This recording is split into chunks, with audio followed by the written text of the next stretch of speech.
Hello everyone, good afternoon. Myself Miss Nishu working as a nursing officer in AIMS New Delhi. So guys, I'll be teaching you pediatrics. First of all, I welcome you on our platform Nursing Officers Academy and I hope you all are doing well in your life. So guys, our first topic will be growth and development. Growth and development. ये pediatrics का सबसे important और toughest topic है but हम इसको easy way में grasp करने की कोशिश करेंगे ठीक है So before going into the topic, we should know why we need to study. Why we need to study growth and development. Growth and development. इसकी हमें क्या जरूरत है कि हम growth and development क्यों पढ़ रहे हैं? क्या नहीं है? So the reason behind this is to know the child behavior.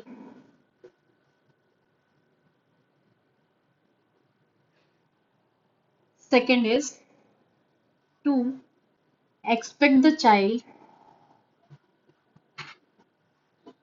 at particular age, and third is to find out the child's need, and last is to diagnose the disease conditions. So these are the needs to study growth and development.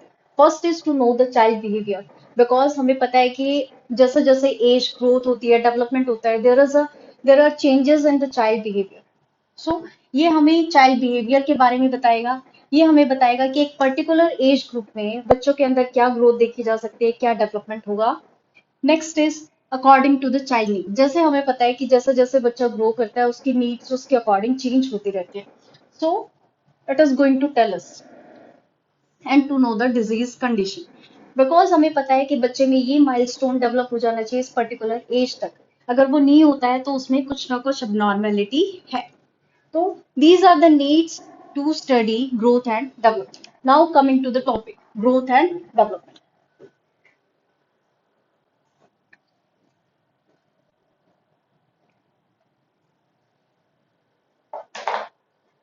So here two terms are written, growth and development. What do you mean by growth and what do you mean by development? हमें topic में घुसने से पहले हमें इनका मतलब पता होना चाहिए कि मीनिंग क्या है. Simple language. तो we can say growth is increase in size and mass of tissues and body parts. Body parts.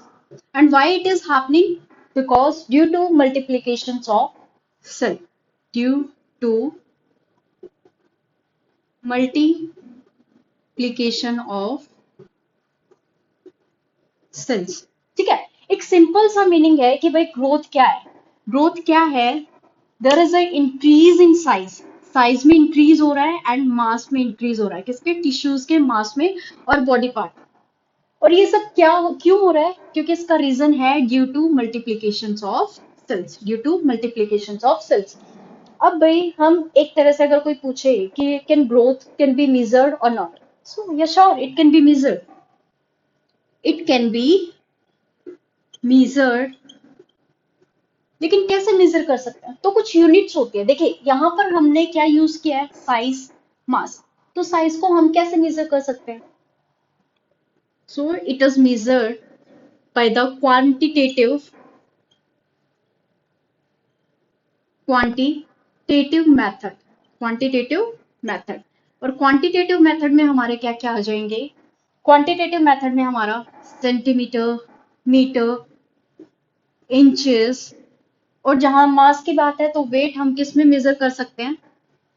KGs and pounds. And pounds. KGs and pounds. ठीक है. तो ये कैसा एस्पेक्ट है भाई? ये क्वांटिटेटिव एस्पेक्ट है. कैसा एस्पेक्ट है? Quantitative. On the other hand What do you mean by development? So development is physiological, physiological and functional maturation. Functional maturation. Development में क्या होता है, ये एक ऐसा प्रोसेस होता है जिसमें आपके फिजियोलॉजिकल एंड फंक्शनल मैच्योरेशन होती है। ठीक है, मतलब क्या होता है, इंसान की जो स्किल्स होती है, बच्चों की जो स्किल्स होती है, कैपेबिलिटी टू वर्क,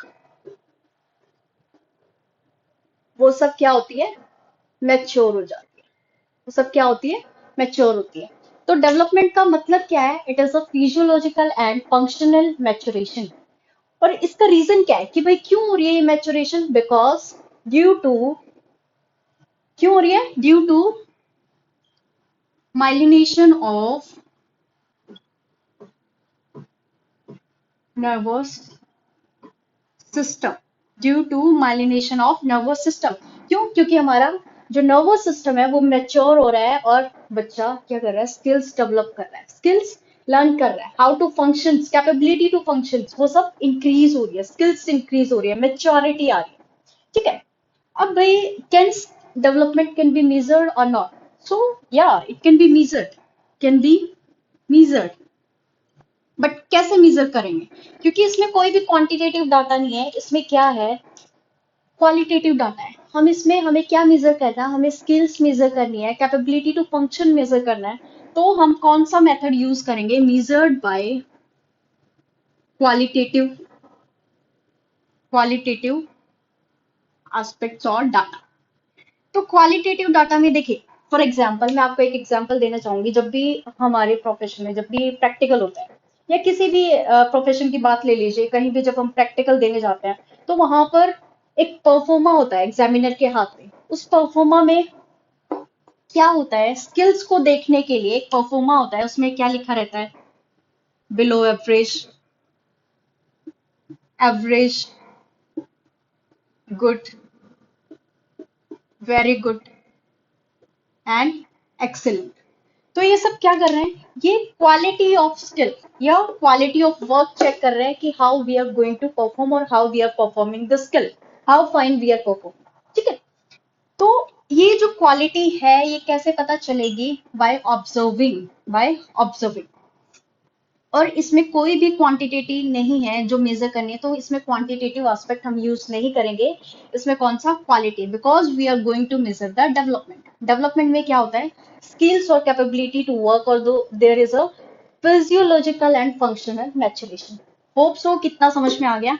तो अगर हम बात करें डिफरेंस की, कि भाई ग्रोथ एंड डेवलपमेंट में डिफरेंस क्या होता है, ठीक है, तो देखा जाए तो दो डिफरेंसेस तो हमने नोट डाउन कर लिए हैं, फर्स्ट और सेकंड, कि ये क्वांटिटेटिव है और ये क्वालिटेटिव है। थर्ड क्या होता है, growth is physical, growth is physical, while development is functional, development is functional. देखिए, जहां तक ग्रोथ की बात करें तो ग्रोथ में क्या होता है, हम वी कैन सी कि हाँ भाई देखो उसका बॉडी बिल्ड कैसा है, वो हेल्दी है, ओबीज है, टॉल है, शॉर्ट है, कैसा है, वी कैन से, तो ये फिजिकल होता है, मतलब related to the physical growth. और फंक्शनल, इसमें हम क्या देखते हैं, स्किल्स, तो ये related to our functions. Next, fourth, can, no sorry,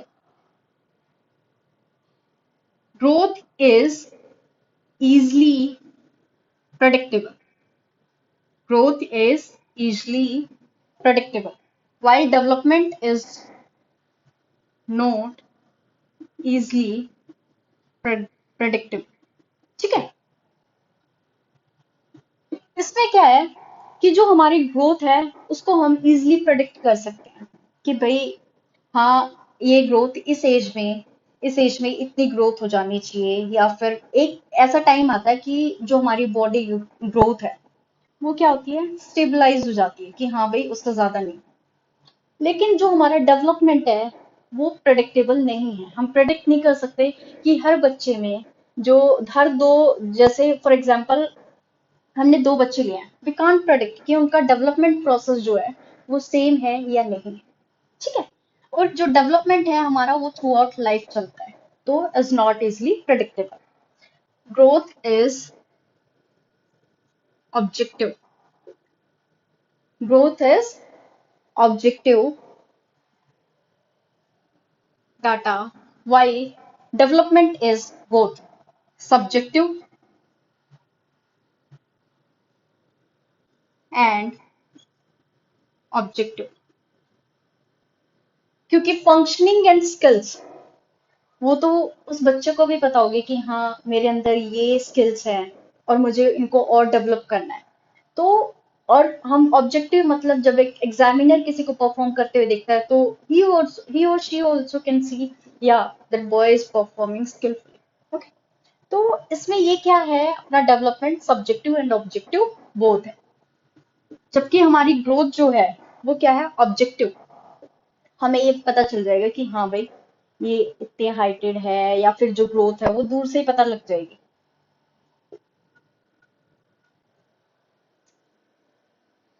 so I hope कि डिफरेंस आप सबको क्लियर है। Growth is increase in size and mass of the tissues and body parts. ठीक है।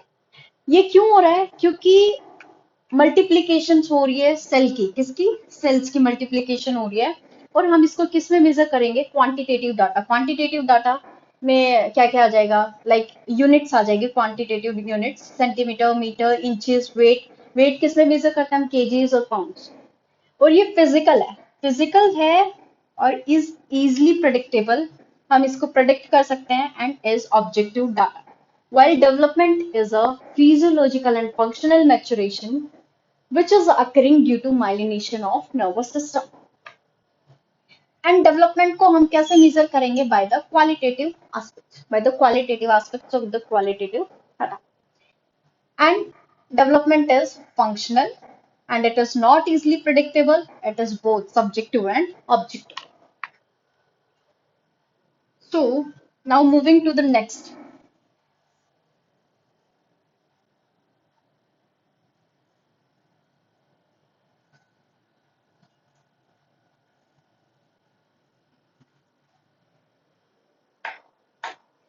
now moving to the next, that is factors, factors affecting growth and development। Factors affecting growth and development. तो इसमें देखिए, जो ये factors हैं हम इनको मेनली दो में डिवाइड करेंगे, टू स्ट्रीम्स में। एक तो जो इंट्रायूट्राइन ग्रोथ को अफेक्ट करते हैं या इन्फ्लुएंस करते हैं, और we can say fetal period। Factors affecting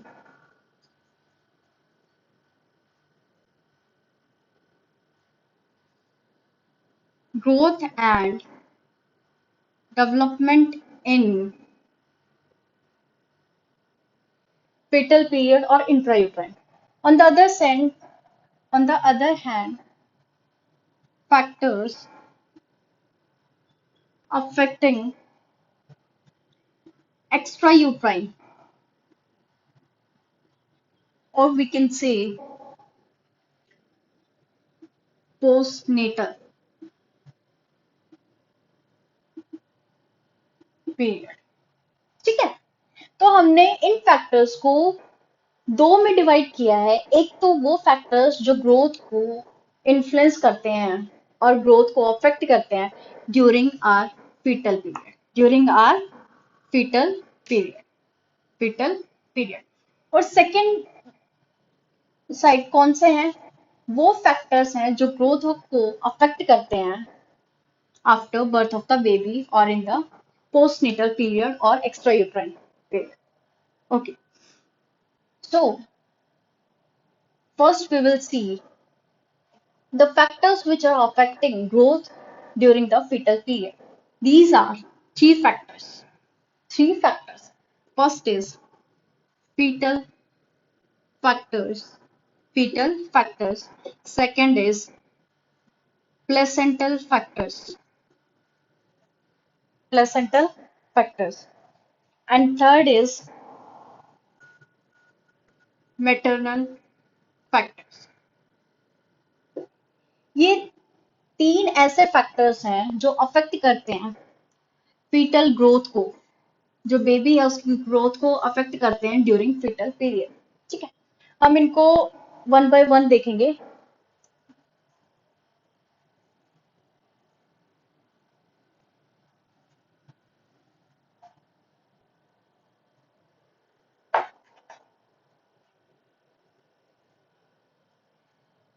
अब हमारा आ गया है फीटल फैक्टर्स। सबसे पहले कौन सा है? Fetal factors. देखिए फीटल फैक्टर्स में क्या होता है,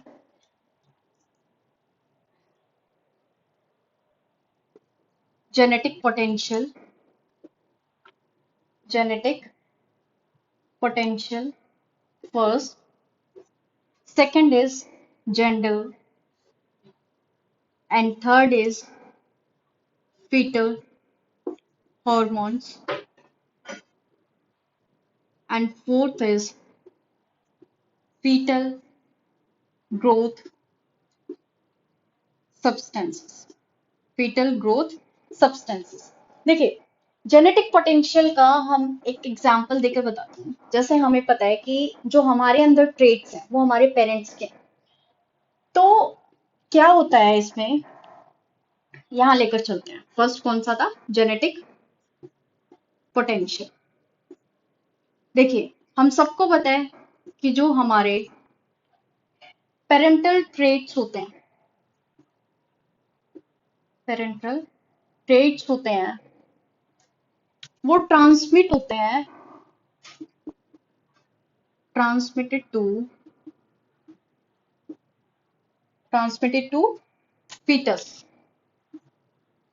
ठीक है, इसका एग्जांपल, तो अब मैं आपको एक एग्जांपल दूंगी कि ये इसका यहाँ लॉजिक क्या है, ये पॉइंट लिखने का लॉजिक क्या है कि जेनेटिक पोटेंशियल कैसे अफेक्ट करती है बच्चे की ग्रोथ एंड डेवलपमेंट को। देखिए हमने यहाँ क्या लिखा है मैंने कि पेरेंटल जो ट्रेट्स हैं वो ट्रांसमिट हो गए to the fetus. Parental trait example मानकर चलो कि जो पेरेंट्स हैं वही शॉर्ट स्ट्रक्चर है, शॉर्ट हाइटेड है, तो जो फीटस होगा उसकी ग्रोथ भी स्लो होगी और वो भी शॉर्ट स्ट्रक्चर होगा। ठीक है, क्यों? क्योंकि पेरेंट्स के ट्रेट आए हुए हैं उसमें, पेरेंट्स के ट्रेट्स आए हुए इनहेरिटेड है। अगर टॉल पेरेंट्स है तो आप उनके देखेंगे कि उनके जो ऑफ स्प्रिंग्स हैं, उनके जो बच्चे होंगे वो भी टॉल होंगे। तो ये ऐसा करता है। ठीक है, नेक्स्ट है सेकंड। सेकंड में क्या है हमारा? जेंडर। जेंडर में क्या होता है भाई? Male and female. जो मेल का वेट होता है वो ज्यादा होता है at birth in comparison to female, in comparison to female. तो ये भी अफेक्ट कर रहा है ग्रोथ को, क्योंकि भाई मैक्सिमम केसेस में जो मेल का वेट होता है एट बर्थ वो ज्यादा होता है इन कंपैरिजन टू फीमेल्स। तो इनके जो ग्रोथ होगी वो भी डिफरेंट होगी। क्या होगी?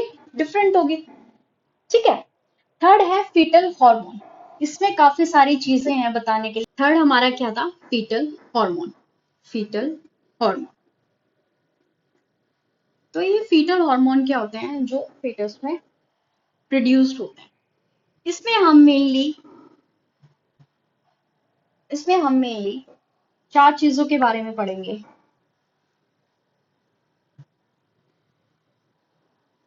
कौन कौन सी है? सबसे पहला हमारा क्या है? थायरोक्सिन। क्या है? Thyroxine. Second is what? Insulin. Insulin ये क्या होते हैं? ये फीटस में प्रोड्यूस होते हैं और हम इनका रोल देखने वाले हैं कि ये कैसे अफेक्ट करते हैं या इन्फ्लुएंस करते हैं ग्रोथ को बच्चे की in the during the fetal period.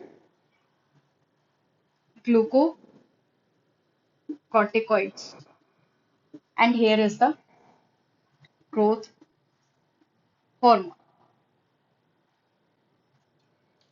तो हमारा जो थायरोक्सिन होता है वो, थायरोक्सिन, देखिए thyroxine is produced at 12th week of gestational age. 12th week of gestational age. Thyroxine कब प्रोड्यूस होता है? 12th week of gestational age.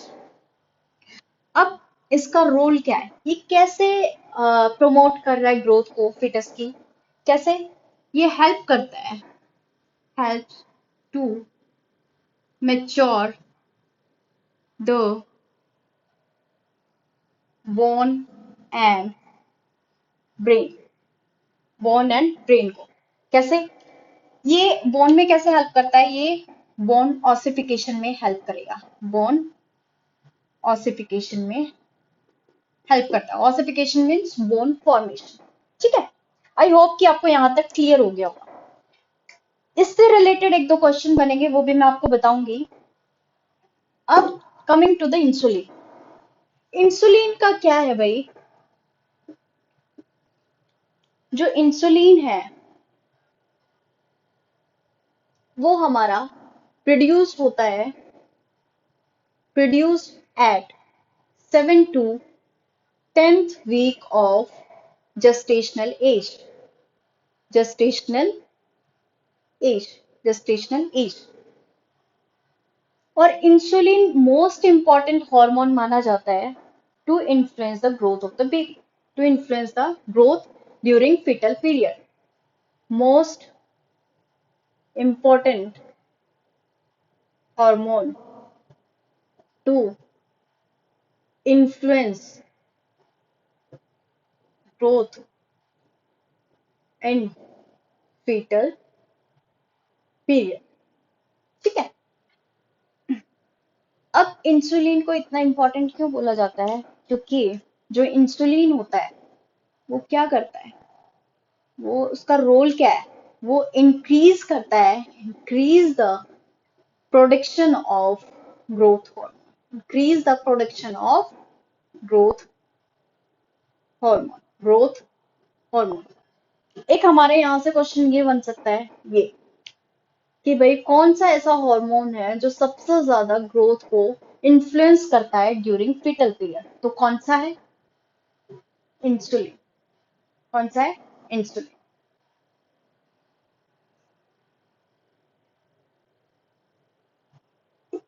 Next is glucocorticoid. Coming to the glucocorticoids.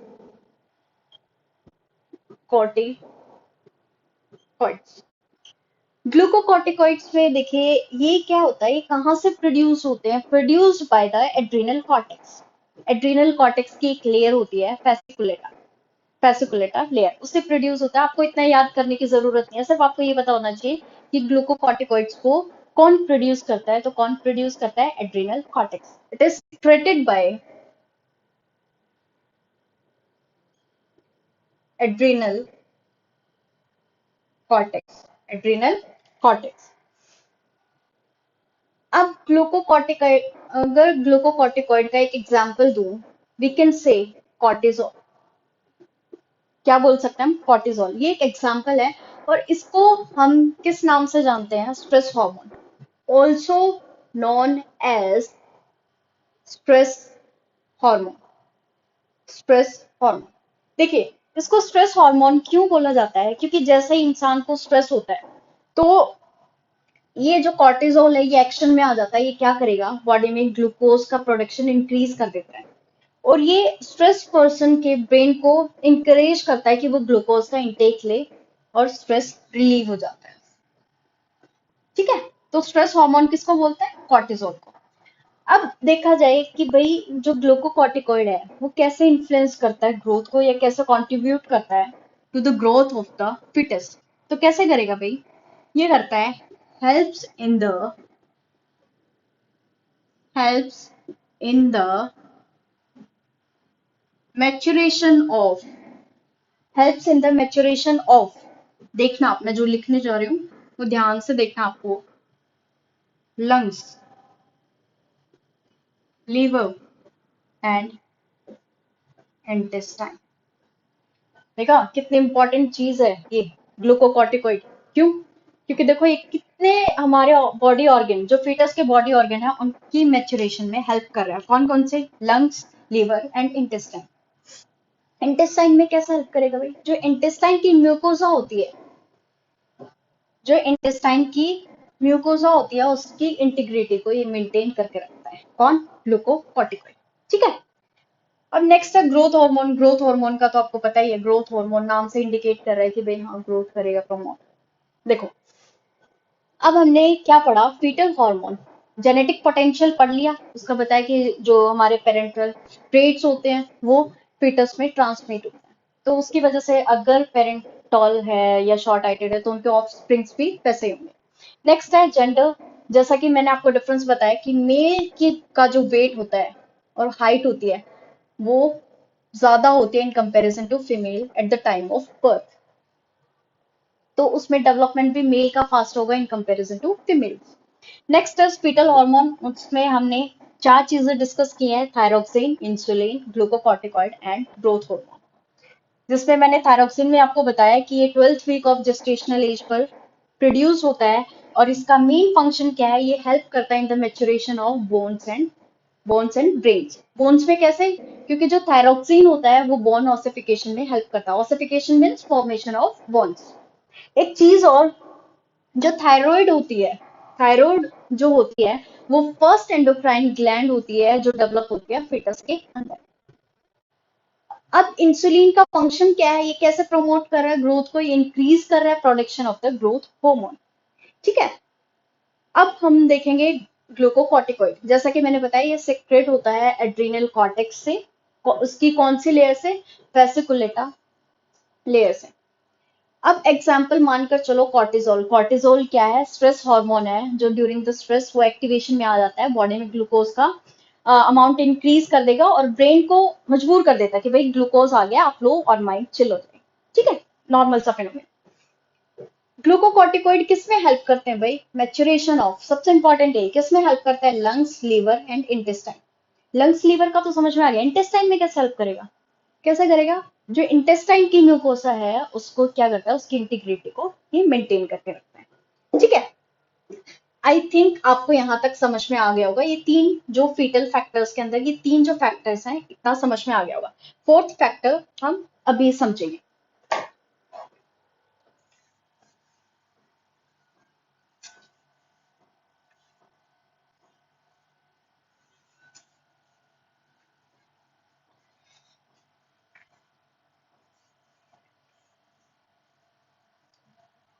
देखो भाई, इतना टफ टॉपिक नहीं है। जब मैं भी आपके एज में थी, आपकी तरह स्टूडेंट थी, या फिर जब मैं कॉम्पिटेटिव एग्जाम्स के लिए प्रिपेयर कर रही थी, मेरे को भी सबसे टफेस्ट टॉपिक लगता था ये ग्रोथ एंड डेवलपमेंट। लेकिन जैसे जैसे अगर आप एक बार नहीं पढ़ कर याद कर पा रहे हो तो आप रिवाइज करते रहो, 2-3 बार रिवाइज करो। ठीक है। इसमें कुछ कुछ इंपॉर्टेंट, और ये सबसे इंपॉर्टेंट चैप्टर बोला जाता है पीडियाट्रिक्स का, क्योंकि इससे क्वेश्चन हमेशा आते ही आते हैं, तो इस पर थोड़ा ज्यादा फोकस कीजिएगा। ठीक है। अब हम फीटल फैक्टर्स की बात कर रहे थे। फीटल फैक्टर में जो फोर्थ था वो क्या था? Fetal growth substance. देखिए, इसको थोड़ा ध्यान से देखना है आपको। ठीक है। इसमें इसको दो स्ट्रीम्स में डिवाइड किया है। इसको दो स्ट्रीम्स में डिवाइड किया है। एक तो growth promoting factors, growth promoting, और एक क्या होता है? Growth inhibiting. और दूसरी साइड क्या है? Growth inhibiting. मतलब ये जो फीटल ग्रोथ सब्सटेंस है, इसमें क्या होता है? टोटल 8 सब्सटेंसेस हैं, जिसमें से 6 तो हेल्प कर रहे हैं ग्रोथ प्रमोट करने में। ठीक है। जबकि जो नेक्स्ट 2 हैं वो क्या करेंगे? ग्रोथ इनहिबिट करेंगे। तो हम इनका भी देखेंगे। इनका आपको ज्यादा नहीं पता होना चाहिए, सिर्फ आपको नाम पता होना चाहिए। प्रोमोटिंग में कौन कौन से आएंगे?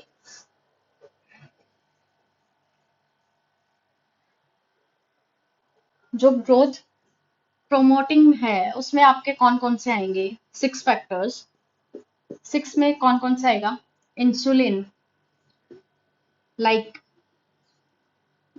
growth factor 1, insulin like growth factor 2nd, insulin का हमने रोल पढ़ा ही था कि हाँ ये ग्रोथ, जो हमारा हार्मोन है ग्रोथ हार्मोन, उसको क्या करता है, उसका प्रोडक्शन इंक्रीज करता है, तो ये ग्रोथ प्रमोट करेगा। ठीक है। इसके बाद जो था एक था epidermal, epidermal growth factor and transforming growth factor.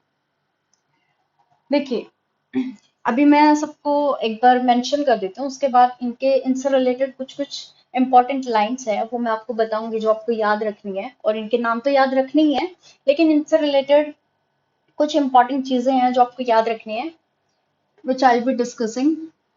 Okay, next is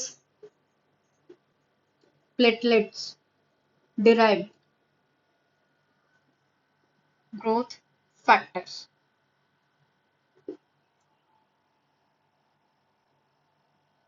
and next is fibroblast growth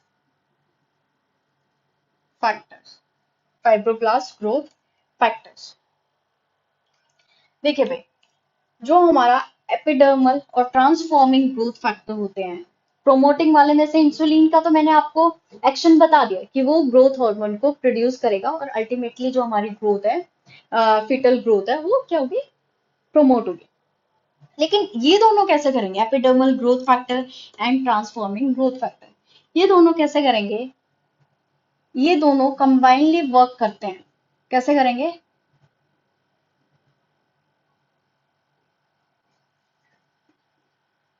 combinedly works and helps in cell differentiation। तो इनका क्या बताया, epidermal growth factor and transforming growth factor, ये दोनों मिलकर काम करते हैं, और ये ग्रोथ को कैसे प्रमोट करेंगे, सेल डिफरेंशिएशन के थ्रू। क्या करते हैं, दोनों मिलकर काम करेंगे और क्या करेंगे, cell differentiation, helps in the cell differentiation and ultimately it will promote the growth in the fetal period. Next हमारा क्या आ गया, platelets and fibroblast. Platelets and fibroblast ये दोनों भी कंबाइनली वर्क करते हैं, कंबाइनली वर्क करेंगे, और ये किस में हेल्प करते हैं, helps in angiogenesis, helps in angiogenesis, angiogenesis. यहां मैंने एक टर्म यूज की है, एंजियोजेनेसिस। एंजियोजेनेसिस का मतलब क्या है, फॉर्मेशन ऑफ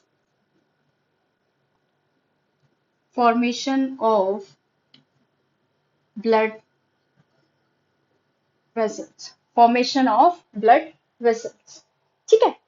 कौन हेल्प करता है, platelets derive growth factor and fibroblast growth factor, ये किसमें हेल्प करते हैं, फॉर्मेशन ऑफ ब्लड वेसल्स में, फॉर्मेशन ऑफ ब्लड वेसल्स में।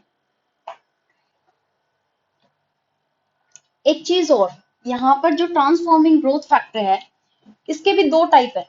एक है अल्फा, तो जो ग्रोथ प्रमोट करेगा वो कौन सा होगा, वो अल्फा होगा। वो कौन सा होगा, वो अल्फा होगा। अब हम इनहिबिटरी फैक्टर्स की तरफ आ जाते हैं, जो हमारी ग्रोथ को रोकते हैं, इनहिबिट करते हैं, फीटल ग्रोथ को इनहिबिट करते हैं। कौन कौन से फैक्टर हैं, first is transforming growth factor beta, transforming growth factor beta, and second is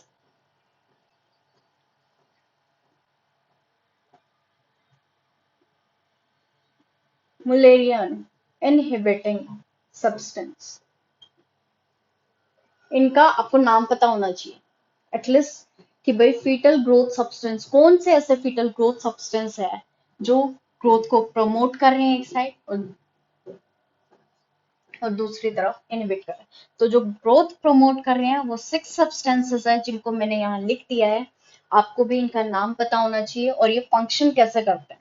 ठीक है, मेनली एक्शन क्या है इनका, कि जिससे ग्रोथ हमारी जो है फीटल पीरियड में प्रमोट हुई है।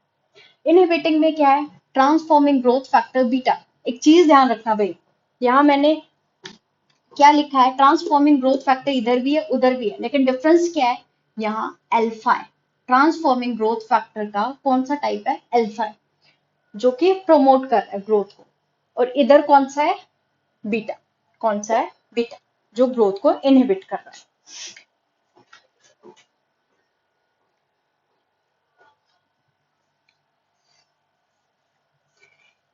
एक और क्वेश्चन मैं आपको बताना चाहूंगी कि देखिए, हमने इंसुलिन और जो थायरोक्सिन अभी पढ़ा था उसी से ही रिलेटेड है। इंसुलिन और थायरोक्सिन दोनों ही सेल डिफरेंशिएशन में हेल्प करते हैं, तो वो ग्रोथ को प्रमोट कर रहे हैं। हमने उनके एक्शन तो देखे थे कि वो बॉडी ऑर्गन्स को मेच्योर कर रहे थे। लाइक थायरोक्सिन किसको मेच्योर कर रहा था, ब्रेन एंड बोन को, ब्रेन एंड बोन को। लेकिन उसके साथ साथ उसका एक फंक्शन और है कि वो सेल्स को मेच्योर करता है, सेल्स को डिफरेंशिएशन में हेल्प करता है, सेल्स डिफरेंशिएशन। ओके, नेक्स्ट हमारा क्या आ जाएगा, हमने फीटल फैक्टर पढ़ लिया। क्या पढ़ लिया, फीटल फैक्टर्स पढ़ लिए। सेकंड मैंने क्या बोला था, प्लेसेंटल फैक्टर, प्लेसेंटल फैक्टर। अब हम इसमें देखेंगे कि प्लेसेंटा से कैसे, मतलब कैसे प्लेसेंटा ग्रोथ को अफेक्ट करता है, ग्रोथ एंड डेवलपमेंट को अफेक्ट करता है ड्यूरिंग फीटल पीरियड। तो देखिए, जो ग्रोथ होती है, फीटल जो ग्रोथ होती है, we can say highly dependent होती है किस पर, प्लेसेंटा पर। कैसे, वो हम देखेंगे। जो फीटल ग्रोथ है, फीटल जो ग्रोथ है वो हाईली डिपेंडेंट है, highly dependent on structural and functional integrity of placenta। मैंने यहाँ एक लाइन लिखी है कि structural and functional integrity of placenta. इसका मतलब क्या है, देखो भाई, जो फीटल, हमें पता है कि जब फीटस जो होता है उसको सारा के सारा न्यूट्रिशन किससे मिलता है, प्लेसेंटा के थ्रू। प्लेसेंटा के थ्रू जो बच्चा होता है माँ से कनेक्टेड रहता है, उससे उसको सारा न्यूट्रिशन मिलता है।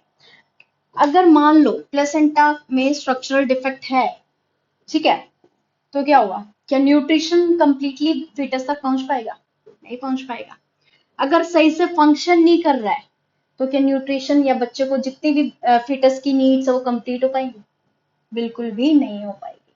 ठीक है, इसीलिए अगर प्लेसेंटा हमारा structural and functional integrity placenta की मेंटेन नहीं हो पा रही है, तो जो फीटस है उसकी नीड्स कंप्लीट नहीं हो पाएगी, और जो फीटस ग्रोथ है, जो फीटस ग्रोथ है वो क्या होगी, अफेक्ट होगी। फीटस ग्रोथ क्या होगी, अफेक्ट होगी, क्योंकि भाई फीटस को भी ग्रोथ करने के लिए न्यूट्रिशन चाहिए, समझ रहे हो आप। ठीक है, एक चीज और, there will be increase in weight of placenta। मैंने यहाँ कुछ लिखा है, क्या लिखा है, there will be increase in weight of placenta। Why? Because of increase in needs of fetus। ठीक है, ये बहुत इंपॉर्टेंट लाइन है कि भाई देखो, जैसे जैसे फीटस की नीड्स बढ़ती है, जैसे जैसे वो ग्रोथ करेगा तो उसकी नीड्स भी बढ़ेगी, तो प्लेसेंटा का साइज भी बढ़ेगा, साइज भी बढ़ेगा उसकी नीड्स को फुलफिल करने के लिए। अगर फीटस की नीड्स बढ़ रही है लेकिन प्लेसेंटा वैसे के वैसा है, हाँ, उसको नीड्स के अकॉर्डिंग सप्लाई नहीं कर पा रहा है फीटस को, तो जो ग्रोथ है वो क्या होगी, होगी, ग्रोथ नहीं होगी। तो इसीलिए प्लेसेंटल जो फैक्टर्स है वो भी इंपॉर्टेंट रोल प्ले करते हैं। अगर उनकी स्ट्रक्चरल और फंक्शनल इंटीग्रिटी है, मेंटेन है, तो जो ग्रोथ होगी फीटस की वो अच्छी होगी, अदरवाइज अफेक्ट होगी। Now will see maternal factors, कि मैटरनल फैक्टर्स में कौन कौन से ऐसे फैक्टर्स आते हैं जो बेबी की ग्रोथ को अफेक्ट करते हैं, जो बेबी की ग्रोथ को अफेक्ट करते हैं।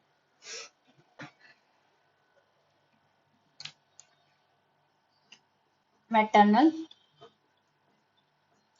फैक्टर्स। मैटरनल फैक्टर में हम जो डिस्कस करेंगे वो क्या होगा? Maternal infection, maternal nutrition and exposure to teratogens and exposure to teratogens. तो ये तीन फैक्टर हैं जो कि अफेक्ट करेंगे फीटस ग्रोथ को। एनी हाउ कैसे करेंगे, विल सी। ठीक है, देखिए मैटरनल इन्फेक्शन में हम क्या बोल सकते हैं। फॉर एग्जाम्पल मान लो मदर को HIV है, रुबेला, CMV, या we can say other health,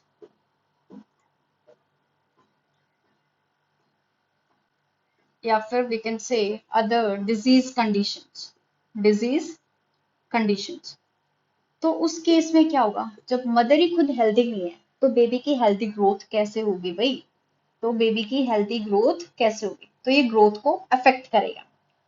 ठीक है, क्योंकि जो मदर से ही तो फीटस को सारा के सारा न्यूट्रिशन जाना है। जब मदर ही इम्यूनो कॉम्प्रोमाइज्ड है, मदर में इतने सारे इन्फेक्शन है, समझ रहे हो, तो वो बेबी को क्या सप्लाई करेगी? कुछ नहीं, ना न्यूट्रिशन जाएंगे क्योंकि उसकी बॉडी में ही न्यूट्रिशन नहीं रुक पा रहे, तो जो ग्रोथ है वो नहीं होगी। अब हम देखेंगे मैटरनल न्यूट्रिशन। फॉर एग्जाम्पल मान लो मदर ही मेल नरिश्ड है भाई, मदर ही मेल नरिश्ड है तो बच्चा पहलवान कहाँ से पैदा होगा? ठीक है, तो अगर मदर मेल नरिश्ड है, एनेमिक है, माँ में खून ही नहीं है, फीटस में कैसे ब्लड सप्लाई होगी? मतलब माँ ही एनेमिक है तो। और आपको तो पता ही है कि ऑक्सीजन, सबसे इंपॉर्टेंट, ऑक्सीजन को कौन लेकर जाता है? ब्लड ही लेकर जाता है, पूरे ब्लड ही घुमाता है ऑक्सीजन को पूरी बॉडी में। ठीक है, माँ में ही खून नहीं है तो बच्चे में कहाँ से आएगा? बच्चे में कहाँ से न्यूट्रिशन जाएगा? ग्रोथ कैसी होगी? पुअर होगी। वी कैन से कि भाई बच्चा LBW, लो बर्थ वेट हो सकता है। लो बर्थ वेट हुआ तो उसकी ग्रोथ भी उसी के अकॉर्डिंग होगी, तो उसकी ग्रोथ भी उसी के अकॉर्डिंग होगी।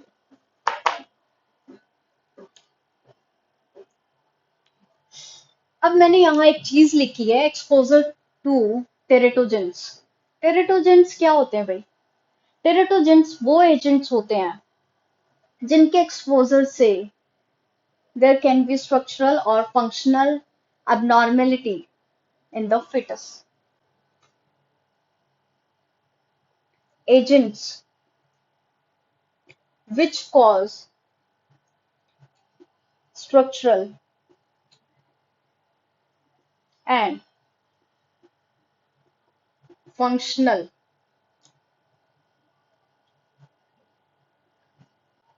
abnormality, or we can say malformation on exposure। और ये किसको होगी?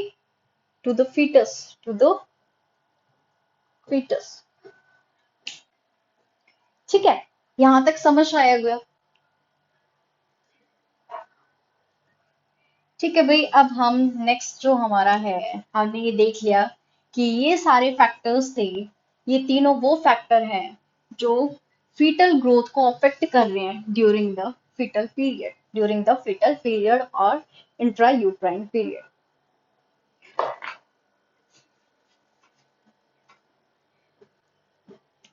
Now will see factors affecting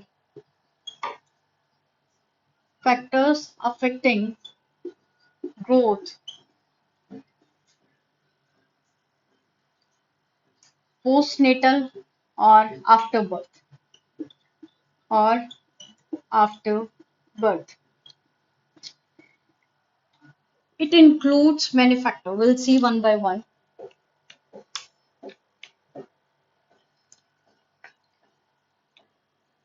IUGR, intrauterine growth retardation. Intrauterine growth retardation.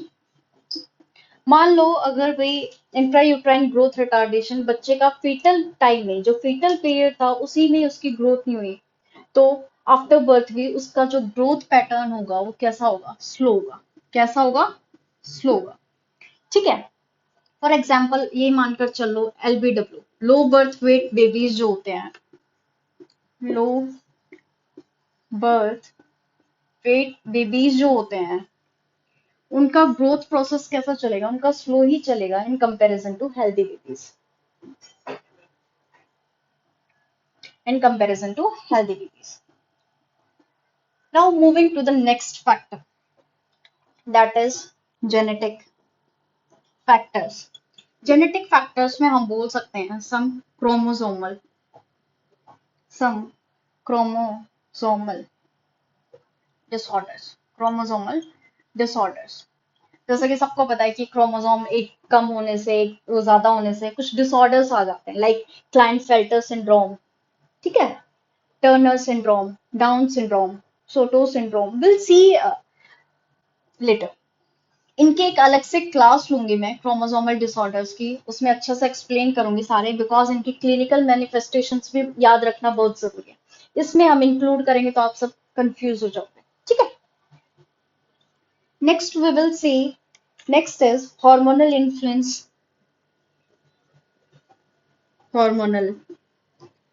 influence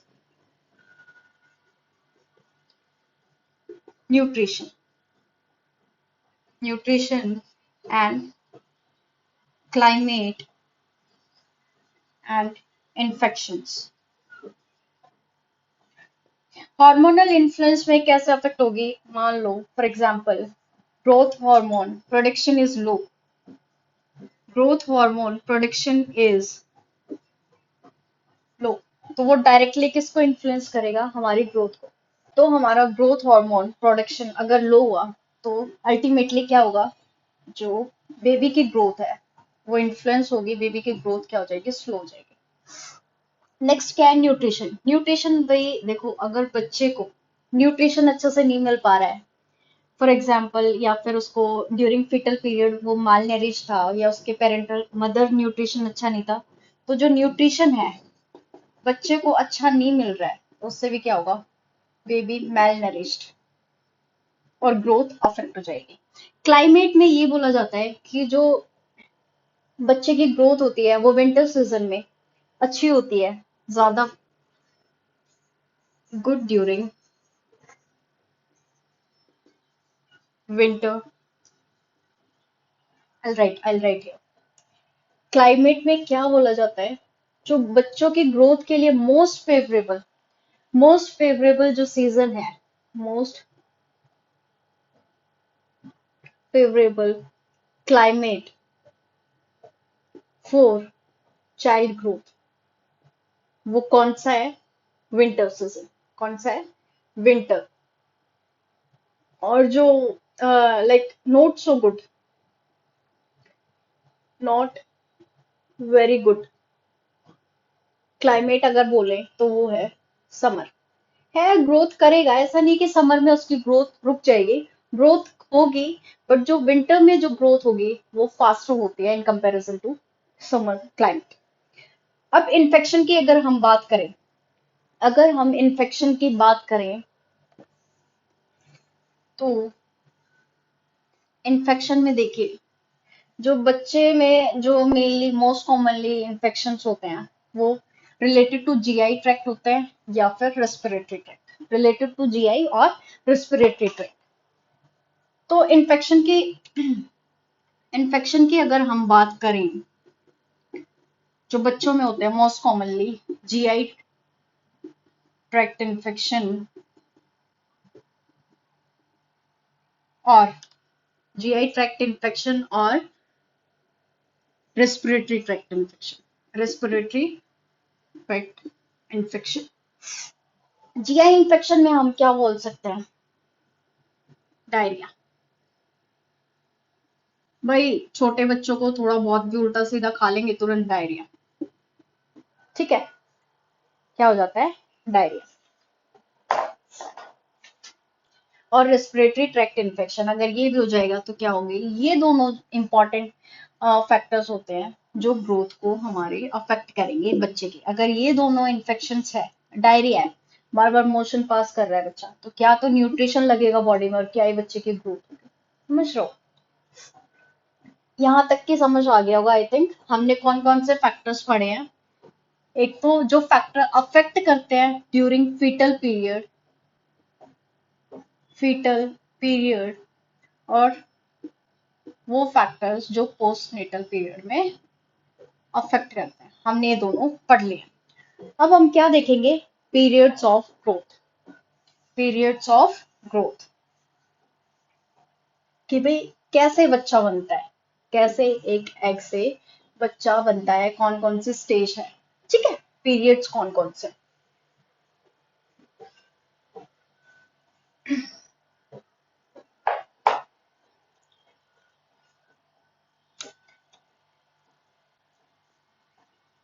periods of growth, सबसे पहला होता है जाइगोट। जाइगोट और we can say fertilised ovum. Fertilised ovum जो कब से होता है? 0 to 14 days और वी कैन से 2 weeks। इस पीरियड को हम क्या बोलेंगे?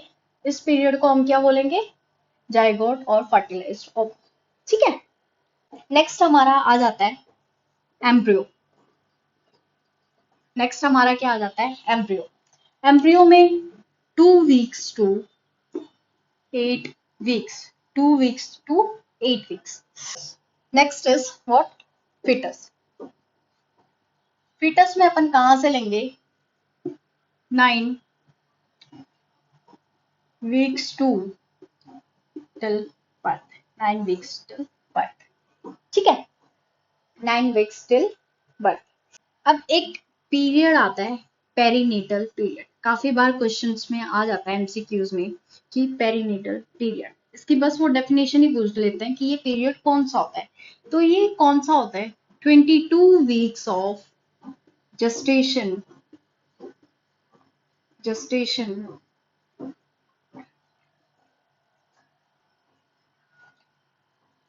to 7 days ऑफ बर्थ या फिर आफ्टर बर्थ। जस्टेशनल एज के 22 वीक्स से लेकर जो बर्थ होने के 7 दिन तक का जो पीरियड होता है उसको क्या बोलते हैं? Perinatal period. Perinatal period. अब हम बात करेंगे पोस्टनेटल पीरियड। किसकी? Postnatal period. पोस्टनेटल पीरियड क्या होता है भाई? आफ्टर बर्थ का जो पीरियड होता है, आफ्टर बर्थ। तो इसकी भी स्टेजेस लिखेंगे हम। इसमें क्या आएगा? सबसे पहले न्यूनेट। न्यूनेट जो कि क्या होता है? Birth to 28 days. कौन सा एज ग्रुप आता है? बर्थ से लेकर 28 डेज, बर्थ टू 28 डेज। और we can say first 4 weeks of life. First 4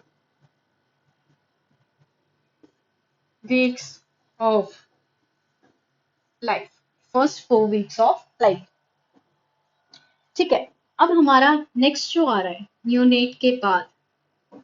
neonate से नेक्स्ट जाने से पहले हम इसमें न्यूनेट की भी 2 स्टेजेस होती है। We can say early neonate और लेट न्यूनेटल पीरियड।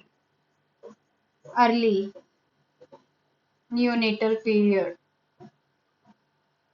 और लेट न्यूनेटल पीरियड। कौन सा होता है? अर्ली न्यूनेटल पीरियड और लेट न्यूनेटल पीरियड। तो अगर हम अर्ली न्यूनेटल पीरियड की बात करें, अगर हम अर्ली न्यूनेटल पीरियड की बात करें तो वो कौन सा होगा? बर्थ से लेकर till 7 days of birth, means we can say first week of life। First week of life, और from birth to 7 days after birth, 7 days after birth. अब लेट न्यूनेटल पीरियड देखो, लेट में हमने क्या पढ़ा था, पूरा की पूरा न्यूनेटल पीरियड ही क्या होता है, बर्थ से लेकर 28 days तक। अब इसमें से बर्थ से 7 days तो कहाँ आ गए भाई हमारे अर्ली न्यूनेटल, तो लेट न्यूनेटल में क्या आ जाएगा, बचा हुआ क्या,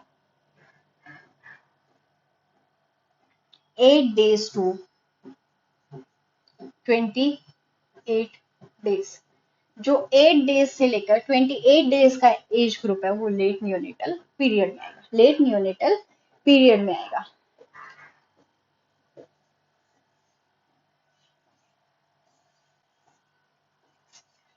देखिए ये जरूरी नहीं है कि मैं यहाँ पढ़ा रही हूँ आपको एक बार समझाने में ही समझ में आ जाएगा, नहीं, एक दो बार फिर से रिपीट करके क्लास को देखिएगा, आई होप कि ये क्लियर हो जाएगा, बिकॉज बहुत ही इजी वे में बताया गया है और important important topics, important important चीजें ही बताई गई है। आपको पूरा चैप्टर पढ़ने की जरूरत बिल्कुल भी नहीं है, ठीक है, जितना इंपॉर्टेंट है, जितना एग्जाम पॉइंट ऑफ व्यू से इंपॉर्टेंट है, मैंने आपको उतना बता दिया है। अब न्यूनेट के बाद इन्फेंट, इन्फेंट इन्फेंट क्या होता है, फर्स्ट ईयर ऑफ लाइफ। इसमें कौन सी एज ग्रुप के बच्चे होते हैं, जो 1 साल तक के बच्चे होते हैं, जो 1 साल तक के बच्चे होते हैं। इन्फेंट के बाद टोडलर, टोडलर इन्फेंट के बाद क्या आता है हमारा, टोडलर। टोडलर में हमारे आएंगे 1 to 3 years ऑफ एज। कौन सा एज ग्रुप आएगा, 1 to 3 years ऑफ एज, ठीक है। नेक्स्ट हमारा है preschool, preschool age. Preschool जो होता है वो होता है हमारा 3 to 6 years, and then school age is 6 to 10 years। Preschool हमारा कहाँ है, 3 to 6 है, और 6 to 10 हमारा क्या है, स्कूल एज। अब next is adolescence. Adolescence age group में 3 आते हैं, early, early adolescent, middle adolescent and let adolescent. Adolescent age group में हमारे कौन कौन से आते हैं, 3 आते हैं, early, middle and let. Early में कौन सा एज ग्रुप आएगा, 10 to 13 years का जो एज ग्रुप है, 10 to 13 year का जो एज ग्रुप है। मिडल में हमारा 14 to 15 years of age, and last जो कि हमारा है लेट, उसमें क्या आ जाएगा, 16 to 18 years, 18 year of as, ठीक है। ये भाई काफी इंपॉर्टेंट है, क्योंकि जो मैंने ऊपर बताया था कि जाइगोट, जाइगोट कौन सा होता है, फर्स्ट 2 weeks होते हैं, ठीक है। जाइगोट के बाद मैंने आपको बताया था एम्ब्रियो, जो कि होता है 2 to 8 weeks, then fetus 8 weeks से लेकर टिल बर्थ।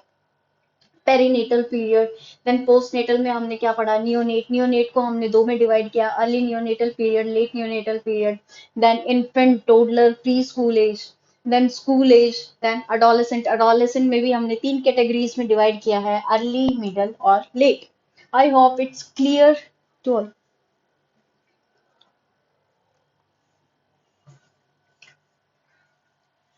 अब भाई हम चलेंगे principles, principles of growth and development. Principle of growth and development में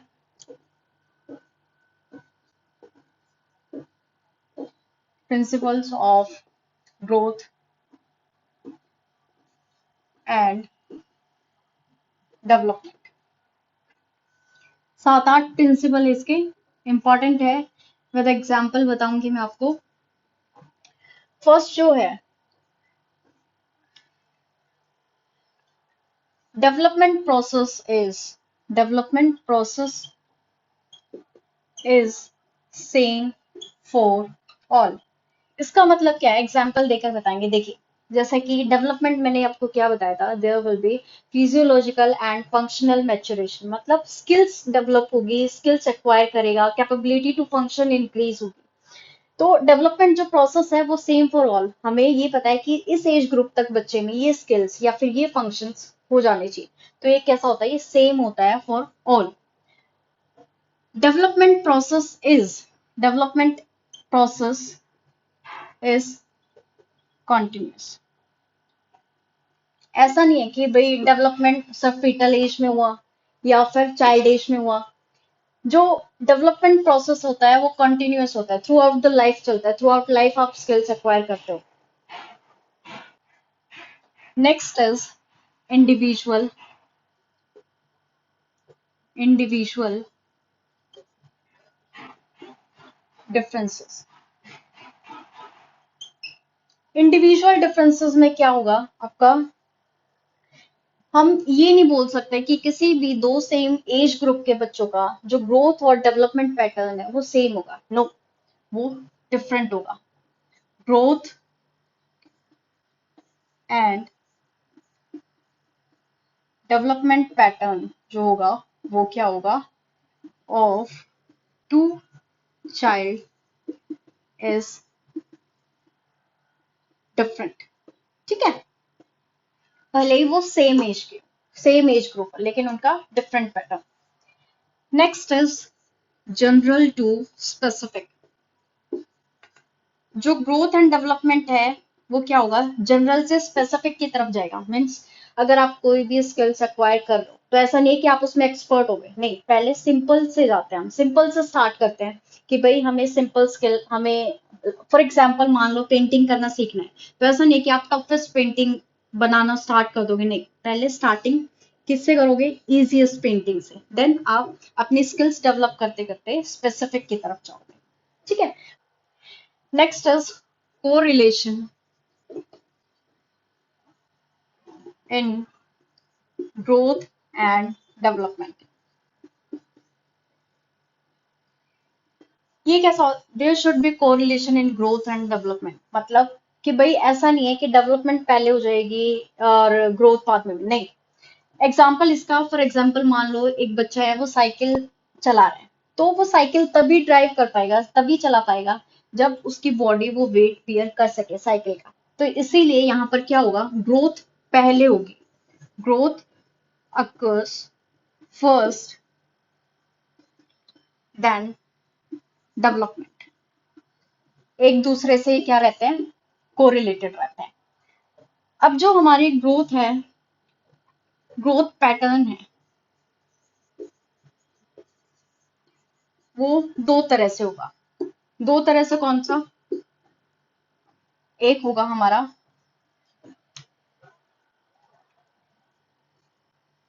सिफेलोपोडल and next is proximo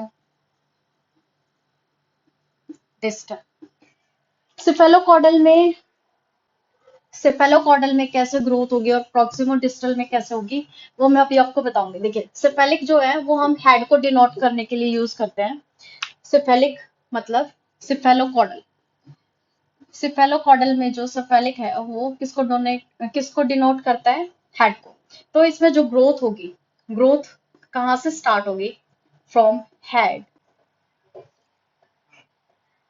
cephalocaudal और प्रॉक्सिमोडिस्टल, ये हम क्या पढ़ रहे हैं, pattern of growth and development. Cephalocaudal में हमने देखा जो कि सिफेलिक पोर्शन है वो किसको करते हैं, हेड को डिनोट करता है। तो इसमें ग्रोथ जो होगी वो growth and development starts from, कहाँ से स्टार्ट होगा, हेड से स्टार्ट होगा और कहाँ तक रहेगा, till caudal portion. Next is proximo distal. देखो भाई, प्रॉक्सिमो डिस्टल को समझने के लिए पहले हमें प्रॉक्सिमल का मतलब पता होना चाहिए। प्रॉक्सिमल का, प्रॉक्सिमल एंड डिस्टल, यहाँ ये यूज हो रखा है डिस्टल। याद करने के लिए मैं एक ट्रिक बताऊंगी, इसकी तीन वर्डिंग, डिस मीन्स डिस्टेंस को डिनोट करता है, क्या करता है, डिस्टेंस को। डिस्टेंस कहाँ से, distance from the centre, distance from the centre. और प्रॉक्सिमल क्या होगा, अपोजिट होगा, क्लोजर और we can say nearer to the centre, nearer to the centre.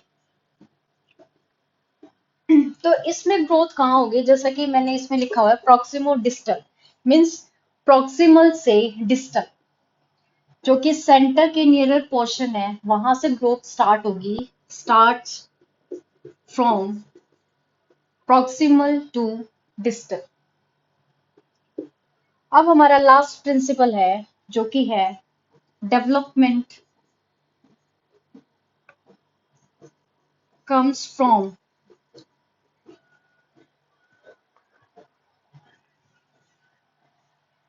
development comes from learning and maturation, learning and maturation। Learning से हम क्या सीखेंगे, skills वगैरह जो मैंने बताया था आपको कि डेवलपमेंट का प्रोसेस से क्या होता है, डेवलपमेंट का क्या प्रोसेस होता है, ये फिजियोलॉजिकल एंड फंक्शनल मैच्योरेशन होता है, जो कि कहाँ से आता है, from learning and maturation. So guys ये हमने आज फिनिश किया है कि ग्रोथ एंड डेवलपमेंट की नीड क्या है, क्या क्या देखा है, ग्रोथ एंड डेवलपमेंट को स्टडी करने की नीड्स क्या है,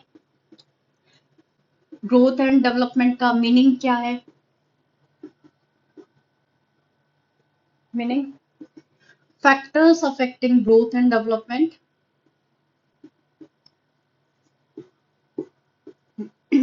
and next is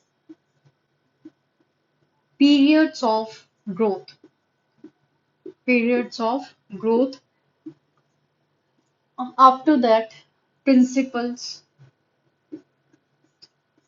principles of growth and development।